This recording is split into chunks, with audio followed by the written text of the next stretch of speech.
Ladies and gentlemen and ladies, welcome to another week, another episode of the Medicine Ball Podcast. You could have chosen to spend your time anywhere. You rock with me today. Thank you. I never take that lightly. Before we get into it, let my beat drop. Yes, that's right. Welcome to Medicine Ball with your boy LS3 to be exact. And if you ain't in shape, at least your brain should be. Welcome, ladies and gentlemen, to the Medicine Ball Podcast, where we focus on giving your brain a six-pack by exercising your mind. Now, exercising your mind means that you actively think about and deal with all situations by first seeking to do anything other than what you are normally programmed and or comfortable in doing. Now, if you're someone who struggles and wants to get better at thinking about things beforehand, as opposed to reacting in ways that require less effort, well, just like anything you want to get better at, it does require training, practice, and work. Now, I'm well aware that thinking about things beforehand as opposed to responding off instinct does require effort. And who doesn't prefer things that are easy? Well, the first step, my friends, can be very easy, and that's to begin to look at all things from an unbiased point of view, which in itself will increase your curiosity in life. Now, exercising your mind won't give you all the answers. You will, however, begin to look at things with more peace, understanding, and patience, while simultaneously equipping yourself with more tools and strategies to help you effectively deal with this thing called life. Now, before we go any further, I'm no doctor, no psychiatrist, no psychologist. I have, however, been diagnosed with bipolar disorder level 1 for 16 years. And to be honest, I got to a point in my life where I was looking at the person I was becoming versus the person I wanted to be. And that, among other things, required me to look at my mental health responsibly. So whether or not you're diagnosed or know someone who's diagnosed or have symptoms or just want to know more about it, it doesn't matter. Maybe you're one of the many people who could just use some tips, tricks, and different ideas to help you get through day-to-day life. Pull up a seat, kick up your feet. This is your family, man. Welcome home, no judgment zone. This week, episode 405, Caveman Tactics. That's right, it's so easy a caveman can do it. Let's get into it. Yeah. Yes, ladies and gentlemen, let me cut that down a little bit. Welcome to another week, another episode of the Medicine Ball Podcast. Yo, before we get into it, I'm not going to kill y'all too much with the intro this week, but I think it's important to shout out all of my promoters, whether it be my Anchor page or whether it be my Patreon or whether it be my Spotify. I do have people who actually subscribe to the podcast. They donate to me, each and every month in one way or another. And I do not want to shy away from the fact that y'all do that. I appreciate it. I'm very humbled by it. And that's why I think it's important for me to continue to offer you guys content. So what I think I'm going to do going forward is I'm going to take the time out and I'm going to start I'm going to get back to the drawings, right? So if you're somebody, all y'all important, right? But if you're somebody who's taking the time to subscribe to the content and you're already paying for it, as I'm still building it and offering you guys things, man, whether it be some merchandise, whether it be a shout out, work with me. I am going to make something specialized for you guys because I think it's important to recognize y'all. I appreciate that. I don't take that lightly. Shouts out to all of you all. All right, let's get right into this week's episode. I went back and I realized a lot of my episodes, they're kind of getting long-winded, but I told you guys that this season was going to have some better content, but I don't want to hold you guys any longer. Let's go ahead and I turn the volume up a little bit. It's probably going to be loud right there, but let's go ahead and get into this week's episode. So I'm probably about to show my age, but I remember anywhere between maybe 4th and 7th grade, getting up to go to school, maybe about 7:05, and whether it was a bus ride situation or my parents were taking me to school, whatever it was at this time, due to the time that, I was getting up and, my routine, I was able to catch a show that stands out to in my mind to this day. Some of y'all might be familiar with this show. And I feel like a lot of shows around this time, and it might have been most likely because I was a kid, but they were real big on kind of showing the world from a child's or a kid's point of view versus the actual reality. And man, it was a situation, even in retrospect, where it was like, man, these kids were on some psychedelics or their imagination was just huge. So the show I'm talking about, of course, is Bobby's World. For those of you guys who don't know, if you know, you know. That's what they say now, right? But a kid with a big head, and to me, it was always so fitting that his head was so big because, man, his imagination was huge, man. His imagination was huge. Like, this dude be waking up to brush his teeth, and somehow it's a 30-minute episode about him being in the desert. So, Bobby's World. And Caveman Tactics, and the reason that stuck out is because I want to point out the fact of, like, our imagination. Our imaginations, even as adults, it's a little bit more controlled. But if you think about it, it's more advanced because you're aware of more. Your possibilities have opened up. If you're a kid and your imagination is, I used to have like weird stuff like, I just want to go to Toys R Us, which isn't even open anymore. But, I just want to go to Toys R Us and buy all the toys, right?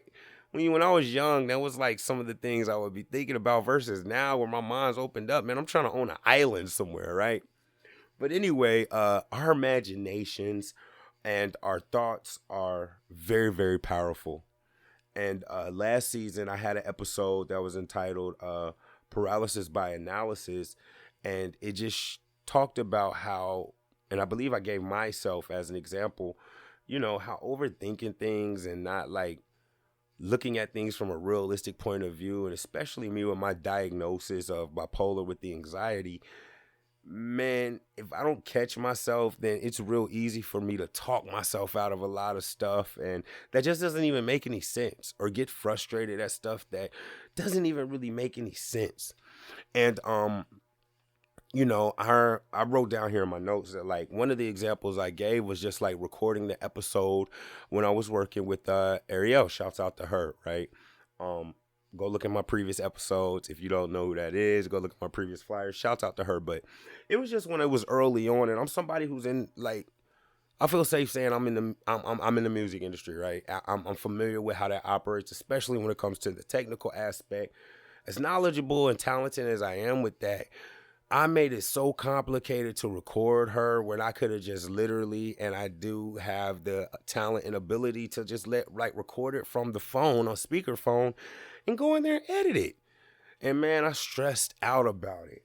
I also used the example of just like when it came to music production, right? I was pointing out tempo and how I learned after all these years of doing like music production, right? I learned what double time was, and I talked about my hi-hats and my ticks and how it helped me develop my melodies and bass lines, and how something so simple I made like so complicated, right? So I always have to throw scripture in there. And in the Bible it says that, like, when it comes to God and his creation of us, we were wonderfully and beautifully made. Think about that. Like, just think about your cells, right? How they regenerate without you having to tell them. Think about breathing. Think about how the goosebumps come up on your arm and it gets you to rub your arm and it spreads an oil to coat your arm so you're warm, right? Like, I don't know what y'all believe, but that's pretty wonderfully and beautifully made, right? Per the scripture.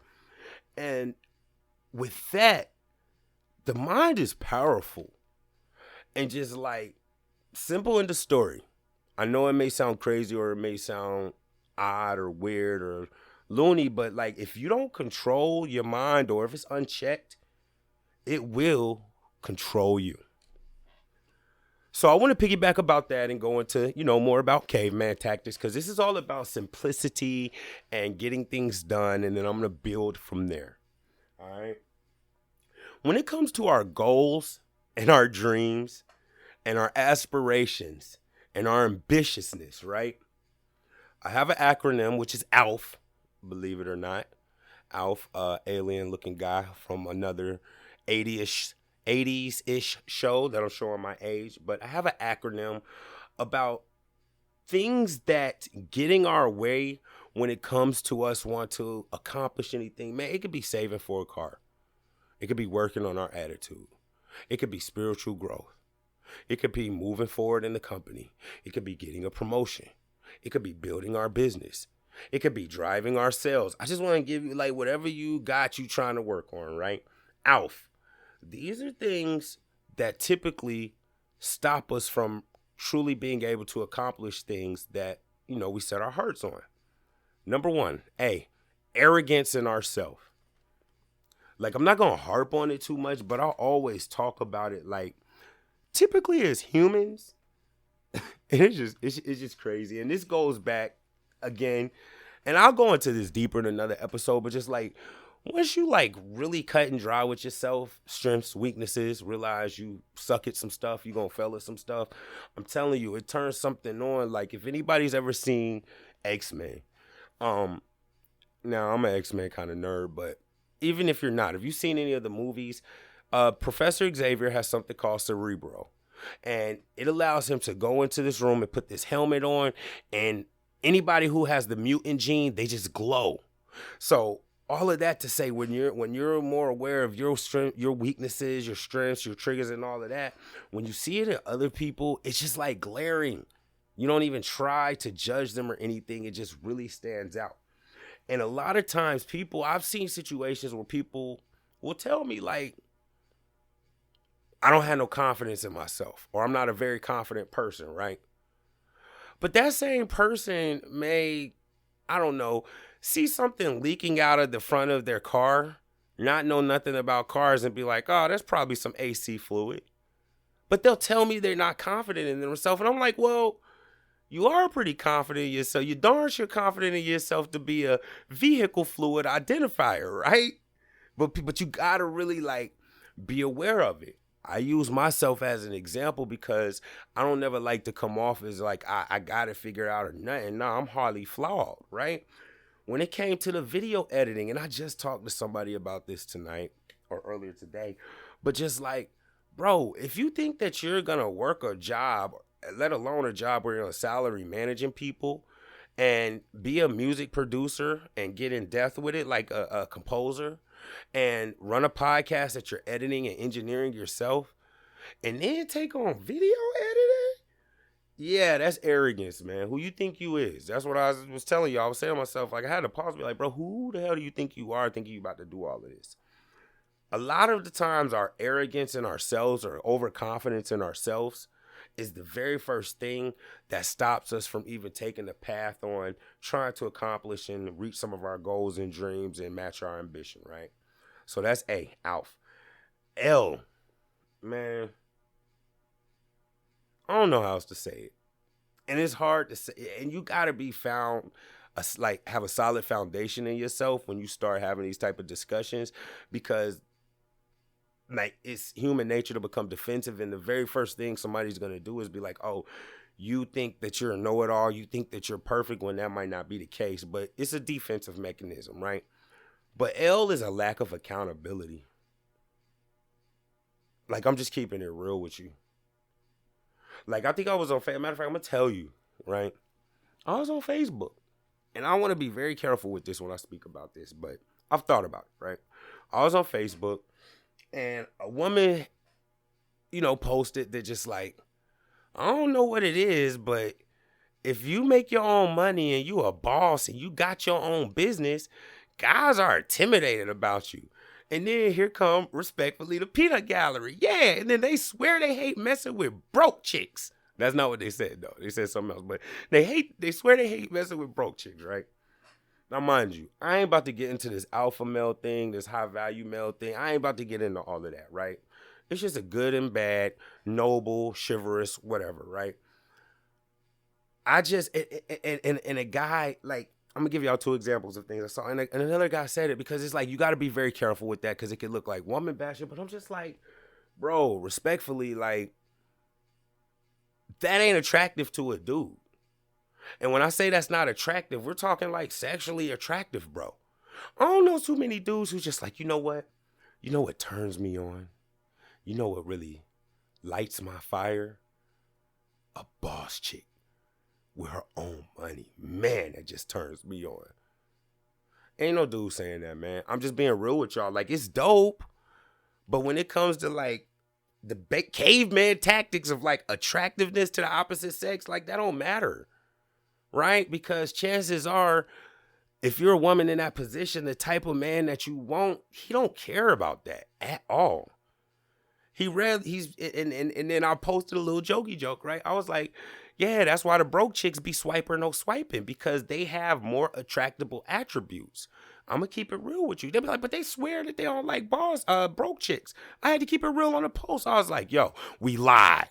We like broke chicks, right? And you gotta be a man, but it's just like, we like broke chicks because they may have attributes. I tell you what, for me, right? Just on a caveman level, not a medicine ball level. If Exhibit A is a young woman who's probably like my age, right? Maybe a kid or not, got a successful business, got a decent credit score and some money, but kind of like, because chances are if you're successful, you got to be a little bit more masculine, right? A little bit more rough around the edges, right? And then Exhibit B is this chick who maybe don't have all of that. God forgive me, y'all, don't kill me, yo. But maybe has a voluptuous body, right? Nice smile, nice lips, pretty eyes and stuff like that. Caveman Tactics. I'm not even gonna lie to you. Yo, any dude who don't say that they not at least gonna look at this, they lie. I can't lie to you, bro. Like 9 times out of 10, I'm gonna go for the quote unquote broke chick because she offers the more attractable attributes. So then I had to piggyback off of this into a business lesson, right? Like, yo, what business can you sell a product that you like, right? You're selling the product, but you like the product, but you ain't the one buying it, right? So you selling the product. You don't care what the consumers say about the product. I hope I don't lose y'all here. You don't care what the consumers say about the product. They don't buy the product. So instead of being the producer who adjusts, you just trash the consumer for not wanting you. Where does that make sense? And that's what happened in that situation. So piggybacking off of that, then I'm going to leave off of this. Oh, Lord have mercy, our sisters, man. I saw somebody post this. I just want a man who wants to invest in me in my business and get behind me and don't want nothing back from it but me to be successful. Caveman Tactics. Let's just think about this. And I say this all the time, right? It's just science. Women use a little bit more emotion over logic more often than men, right? But it's just like, yo, the type of guy who has the disposable income to just invest 20, because the number was like 20 grand or something, into your business and not want it back, I'll guarantee you they didn't become able to get into that position by making those type of moves. It doesn't make sense. That's not even a business deal. So look, you want somebody to support you, that's cool. But just let's call it what it is. You want a sponsor. That's what it is. It ain't a business move. That ain't how business works. Caveman Tactics. Lack of accountability, lack of understanding, and really like looking at things for what they really are. I'll use a dude as an example. Bro, if you got 3 or 4 baby mothers and you don't take care of them and you dressing way below your age and making this scammer dope boy money, bro, why do you think that you're going to get a Beyonce or a Kelly Rowland? Why do you think Nicki Minaj would ever even look at you, bro? It works the same way. So I don't want women to feel like I'm just going at them, but it's a lack of accountability. These are things that stand in our way. Alf, let's get to the F. Fear of failure. Man, fear of failure, like, I can't think of anything that's more like apprehensive or a bigger hurdle, because it's a fear of the unknown. You don't even know if you're going to fail. Furthermore, it's not like we for fear of succeeding, because of the way we think. When it comes to our goals, dreams, and ambitions, Alf, these 3 things hinder a lot of us from getting there. We have an arrogance in ourselves, or we're too comfortable in our abilities, which may not be there. We have a lack of accountability, of taking responsibility for the things we say or calling things what they are. And we also have a fear of failure, which in itself doesn't make sense, because chances are and I said this to someone today, I'll use me as an example again. Say I want to, learn how to flip a pancake in a skillet. I've never done it before. Why the hell, and it goes back to arrogance in ourselves, do I think that I'm going to go downstairs and my first time trying to flip a pancake in a skillet, that pancake is going to end up anywhere but on the floor or outside the pan? That's a false arrogance in myself. And that's the kind of way that we go into a lot of situations. Even with New Year's resolutions, I'm not really into those because it's fake. If you have the mental capacity to be like, you know what, tomorrow, next week, I'm just gonna be on a diet and save my money. Like, bro, that goes back to arrogance. It doesn't work. All right. So I want to wrap that up by throwing out an African proverb that I heard that has to do with all of that: fear of failure, arrogance in ourselves, and a lack of accountability. Right. Only when one is lost can one find a way. Listen to that again. Only when you're lost can you find a way. So I want to build on that and go into these caveman tactics. And I'm going to build from the bottom. Hint, hint. Notice how I'm going to do this.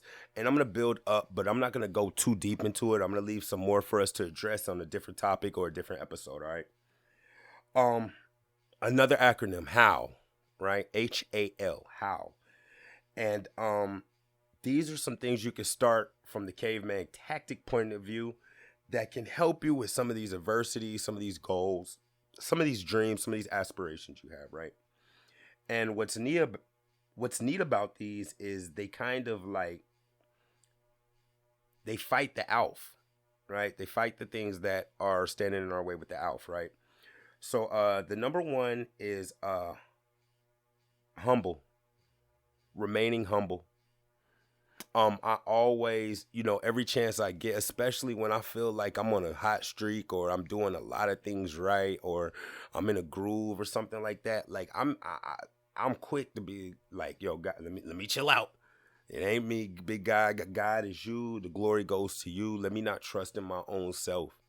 Because even from that aspect, just from a spiritual aspect, if you could do everything yourself, if you could depend on yourself to figure everything else out, why logically would you even look for a higher being or spiritual being? If you have ultimate arrogance or think you got it all figured out, even if it's on a lower level, if you want help, say you want to save money, but if you think you don't have no problem saving money, how can you even obtain any knowledge if you think you have it all? You have to go into every situation super duper duper duper duper humble. And these things build on each other because the next one is A, and that is accepting failure, right? Now, I know in the first acronym, fear of failure was the third thing, but accepting failure is more aligned with an accountability. Because accepting failure is kind of like saying that you have room for improvement. You don't know it all. And like, let's just be real. You can't even get better at anything until you first accept that there is room for improvement. If you cannot ultimately accept, yo, I'm not doing it right, I can definitely be doing it better, I can learn, you're not going to be even open to learning. I give y'all another African proverb that's on learning that I saw. And it says that wealth, as you use it, you can lose it, right? But when it comes to learning and wisdom, as you use it, you gain more. So that's why even in the Bible, they say wisdom is more valuable than like silver and gold. Wisdom and learning leads to more learning. I mean, it's like, the more you know, the more you realize you don't know. And of course, there's a balance with it. You shouldn't be trying to become super enlightened or anything, but you want to be knowledgeable enough to be able to live your life righteously with some type of principles and integrity, all right? So A is accepting your failure. The L in the caveman tactics piggybacks off of that. When you're able to accept failure, all that does is allow you to learn quicker, right? I always talk to people with effort being relative to time, right? If you put in ultimate effort to accept that you maybe don't know it all and you're able to learn quicker, that means you're able to rebound quicker, implement strategies and things from your mistakes to help you overcome it and not fail again, and things of that nature, right? So that's how. Now, I want to grow on this a little bit more. In my other episodes, I've even gotten into thermodynamics and reactions and things of that nature. And I want to just use a little bit here, but not too much, for those of you guys who may not quite have your brain in a six-pack situation, but maybe still in the peanut gallery. I want to just give you guys a little bit to work on. I talk about this all the time. And the name of the book, go look it up, find the author yourself. It is called The 12-Week Year. And I've always known this, but it wasn't until I read that book, The 12-Week Year, that I realized like how crucial strategies and like tactics and specific actions are taken every day if you want to put one foot in front of the other and make your way towards something. And like, listen, if you just want to think about it realistically and logically, it sucks, bro, to be like, yo, I want a successful podcast. Well, bro, you're going to have to do something every day, whether you jump in the algorithm, post a hashtag. On them days when you're tired, you better go post something on one of your social medias. You better say what's up in your group every day, or you're not going to get there. You want to be a famous musician? Well, bro, you might need to watch hours of videos about scales. You might need to understand what the hell a bar is, or what the tempo is, or what a melody is, what a chord is, what a triad is, or you're not going to make it, right? And I think the thing about me is that I realize, like, wishful thinking ain't enough in any situation, in anything you want to do. If you're trying to accomplish something, if you just think about something you want to accomplish and you're not taking steps, even the people I talk to at my job, right? I love them, right? I'll just throw out some arbitrary numbers so I don't have to put no specifics out there. We might have a goal that's 90%. Somebody might be at 80%. Their back is against the wall. You need to get the 90% in a week. And I'll be like, I tell you what. I'm realistic, right? I'm not doubting you, but you're probably not going to get the 90. Now, mind you, I'm knowing in my mind that I've watched this person for probably about 3 or 4 months, and I've seen what happens when I implement a corrective versus letting them do it their way. But I know what works, but leading with grace, right? So I might be like, yo, you need to be at 90. That's the goal. You at 80. How about this? You give me a goal that you think is feasible. And these are real facts. And it's that Alf arrogance in ourselves. Well, I'm going to get to 90. I'll be like, well, hold up. I love your positivity. I believe in you. But let me ask you this. How you going to get to 90?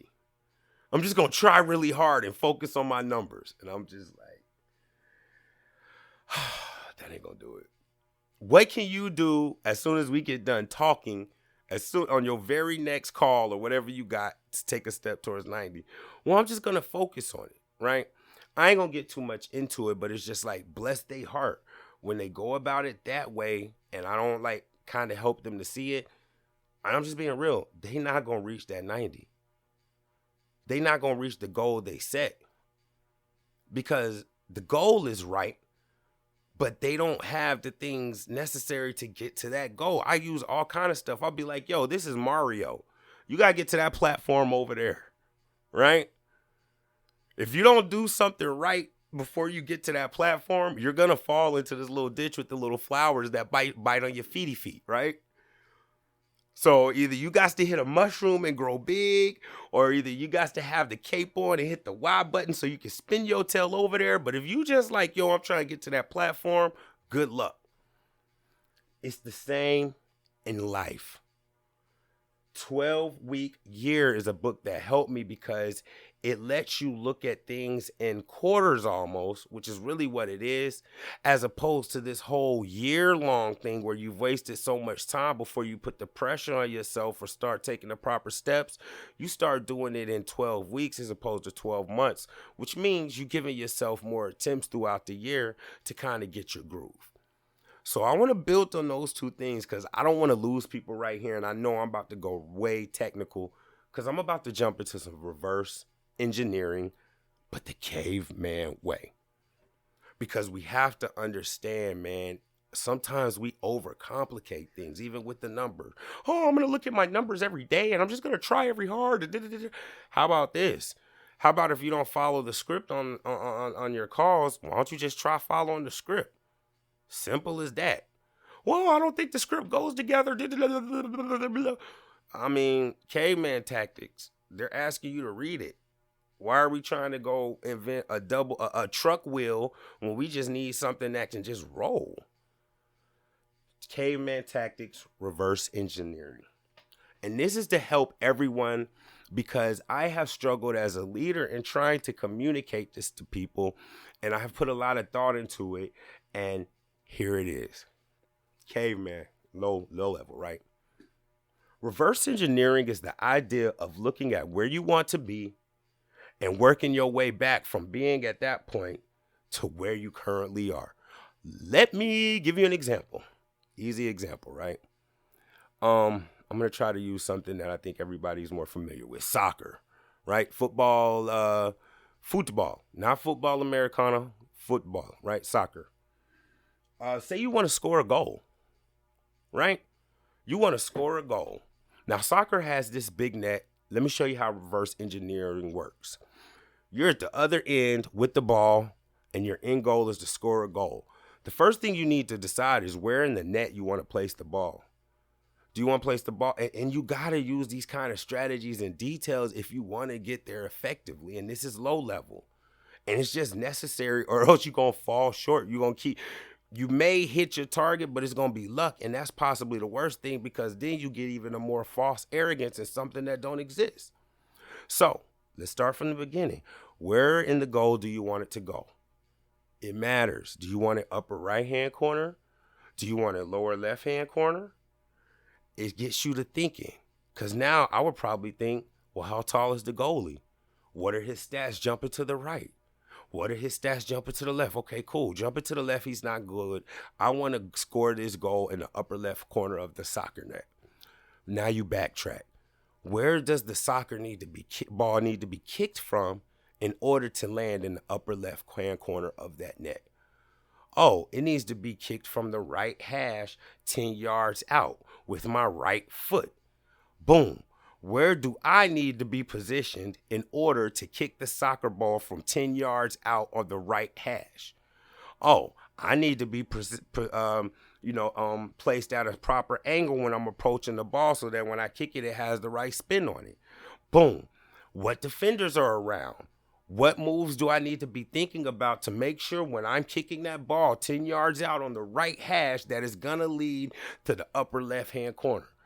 It gets you thinking. We already knew and thought that the goalie doesn't block well to the left. Okay, cool. Now we got some wing defenders. Well, this guy's fast as hell, but I got my guy who's going to come and run interference, so I don't have to worry about him. So I just need to make sure that by the time I reach this 10 yards out to the right hash, that this other defender is nowhere near me to block my goal. What move do I need to make? Y'all see where I'm going with it? This is how reverse engineering and caveman tactics can help us. Let me give you another example. Your credit. Say your credit is like, and I'm just throwing out some arbitrary numbers, but I'm just trying to give you guys some real world, situations before I wrap it up. Say your credit is at like 500, right? Most people will be like, well, I want to get my credit up. That ain't good enough. Everybody want to get their credit up. If you don't know what you get it up to, how you going to know what you need to do to get it there? Or else you're just going to be another year out and your credit going to be the same. Meanwhile, you can get your credit up in 3-4 months. So I want to get it from a 500 to a 625.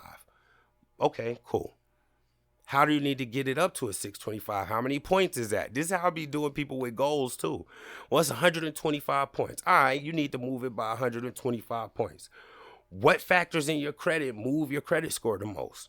Oh, well, the amount of on-time payments versus the amount of usable credit. All right, cool. How many on-time payments do you need to make, and what's the way you can make that most efficiently? Maybe auto pay. All right, so each month at this time, you need to have $50 in there to go to auto pay. Cool. How do I spend my money when I get my check to make sure that once I buy all my stuff? Same thing. Caveman tactics.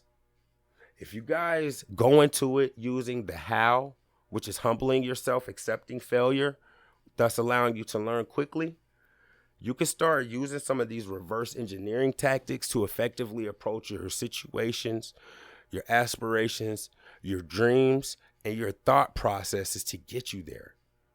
Even if you want to be a more patient person. How can I be more patient? I'll use me as an example. I know 10 times out of 10 when I wake up Monday through Friday, If my phone, and I'm already thinking ahead because I've started using Do Not Disturb. Because guess what? If I don't put that Do Not Disturb on, I'm going to catch a message from somebody I love on my team at about 7 a.m. talking about their right pinky toe is swollen. Now I'm going to be grumpy and awake, missing my sleep, and I'm not going to respond in the proper way to be effective and keep my positive relationship with that person. I'm already thinking ahead. Do Not Disturb. Don't even come off till 8, so I know I got it. And I already told y'all what I do. Oh, I caught a text message? Cool, flip right over. Verse of the day. I ain't looking at your text message till I get a guy some praise and realize how blessed I am. So when you say something that might be less than flattering, I'm able to be like, who cares? Give him some love. And ladies and gentlemen, we're going to bring it to an end of our Caveman Tactics, episode 405 there. Ladies and gentlemen, that brings us to a close. Real quick, to all of y'all who may be going through something, facing some type of adversity, maybe you don't feel like you have no one to talk to, and somehow I'm relatable. I realize that sometimes, man, all you need is for someone to believe in you. So in case you haven't heard it, or in case you just happen not to believe in yourself, you already know, man. I believe in you. Keep your head up. Ladies and gentlemen, continue to push past your adversity. I promise you, I'm like a testament. After every major adversity that I've pushed through and gotten over, on the other side of it is something bigger than what I was previously anticipated, all right? Until next week, yo, tell a friend to tell a friend, like, subscribe, share, follow, all that good stuff. Medicine Ball LS3 is my social medias. Until next week, I love y'all. Stay up. Yeah.